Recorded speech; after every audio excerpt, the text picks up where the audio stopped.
कामचोर बहू। कांता बहन की दो बहुएं थीं, बड़ी कल्पना और छोटी प्रिया। कल्पना का जैसा नाम वैसा ही काम। सारा दिन कल्पनाओं में रहती, ना कोई काम करती ना कोई धाम। अरे कल्पना बहू, जरा अच्छी सी चटनी पीस दे, आज कुछ मजेदार खाने का मन है। पेट में जलन हो जाएगी माँ जी बुढ़ापे में, और वैसे भी मेरा काम करने का वक्त शाम का है, अब प्रिया को ही बोल दो।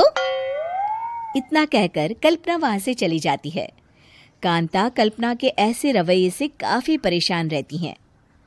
मैं बना देती हूँ माँ चटनी, ऐसा बोलकर प्रिया माँ को चटनी बनाकर प्लेट में खाने को देती है कि तभी वहां कल्पना आ जाती है। अरे वाह चटनी, जरा चक्कर तो देखूं, बड़े दिन हो गए। अरे नहीं बहू, तू तो रहने ही दे चटनी खाना, पेट में जलन हो जाएगी।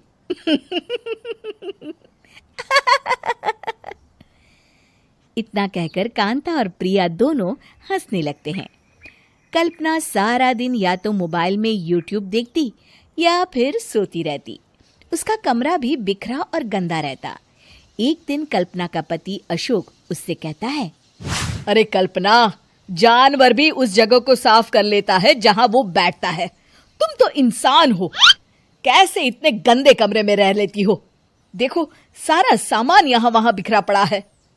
ज्यादा अपनी माँ का बोल ना बोलो। हाँ, कमरा तुम्हारा भी तो है, गंदा लग रहा है तो साफ कर लो। पता नहीं तुम्हारे साथ मैं कैसे जिंदगी बिताऊंगा। इतना कहकर अशोक वहां से चला जाता है। कल्पना बस खाना खाने कमरे से बाहर आती और फिर से कमरे में चली जाती। इससे कांता बहन काफी परेशान रहती। एक दिन प्रिया कांता से कहती है, माँ, मैं सारा दिन काम करके थक जाती हूँ, आप कल्पना दीदी से कहिए ना कि सुबह और शाम का काम बांट ले। मैं तो अब सिर्फ एक वक्त का ही काम करूंगी। हाँ। अरे तू वो भी ना करना, एक बहू तो कामचोर थी ही, दूसरी भी आ गई काम ना करने के बहाने लेकर। तभी वहां प्रिया का पति रमेश आ जाता है।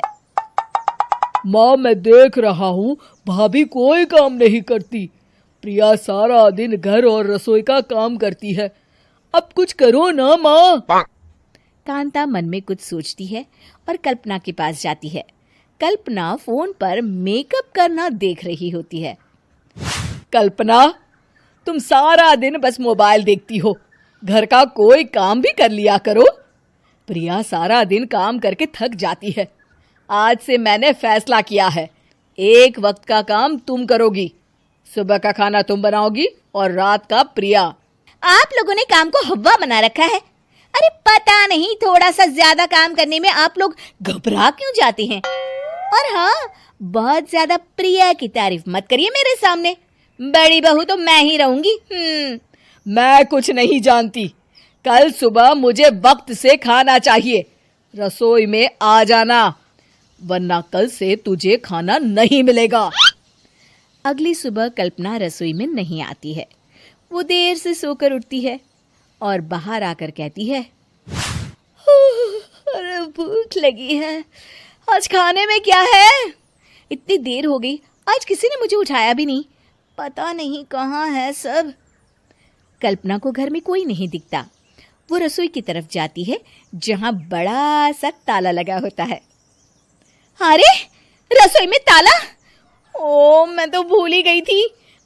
माँ ने आज से सुबह का खाना मुझे बनाने को कहा था। हे भगवान, इतने लोगों का खाना बनाना क्या आसान है?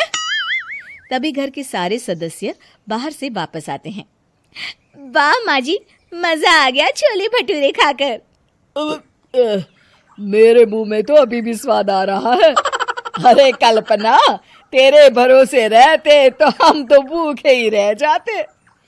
कल्पना को बहुत गुस्सा आ जाता है। अब बहुत हो गया, आज से मैं अपनी रसोई अलग कर रही हूँ, मैं अपना खाना खुद बना लिया करूंगी। कल्पना अपनी रसोई अलग कर लेती है, पर आए दिन उसका देर से उठना और काम न करने की आदत से वो भूखी ही रह जाती थी। उसी के सामने घर के लोग अच्छे अच्छे पकवान खाते और कामचोर कल्पना को जैसे तैसे ही खाना बनाकर खाना पड़ता। पर एक दिन तो हद ही हो गई। माँ, दीदी आज सुबह से कमरे से बाहर नहीं निकली, हमें जाकर देखना चाहिए। सो रही होगी कामचोर कहीं की, पर तुम कहती हो तो चलो देख लेते हैं उसे। कल्पना कमरे में पेट पकड़कर बैठी होती है। हाय मेरा दर्द, पेट दर्द के मारे मर रही हूँ मैं।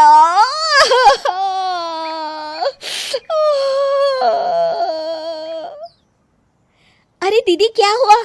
पेट में दर्द क्यों हो रहा है? डॉक्टर को दिखाया आपने? माँ। कल्पना खड़ी होती है और माँ जी के पास आती है। मुझे माफ कर दीजिए, अब से मैं सारे काम में मदद करूंगी, कभी आलस और काम चोरी नहीं करूंगी। हाँ हाँ, वो तो ठीक है, लेकिन अचानक क्या हो गया जो तू काम करने को तैयार हो गई? कामचोर कल्पना। माँ, लगातार बासी और उल्टा पुल्टा खाना खाने के कारण मेरे पेट में इन्फेक्शन हो गया है। काम न करना पड़े इसलिए मैं 2 दिन का खाना एक दिन ही बना लेती थी। बासी और खराब खाना खाने के कारण लेने के देने पड़ गए। पेट में दर्द हो रहा है। चलो अच्छा हुआ, देर आए दुरुस्त आए।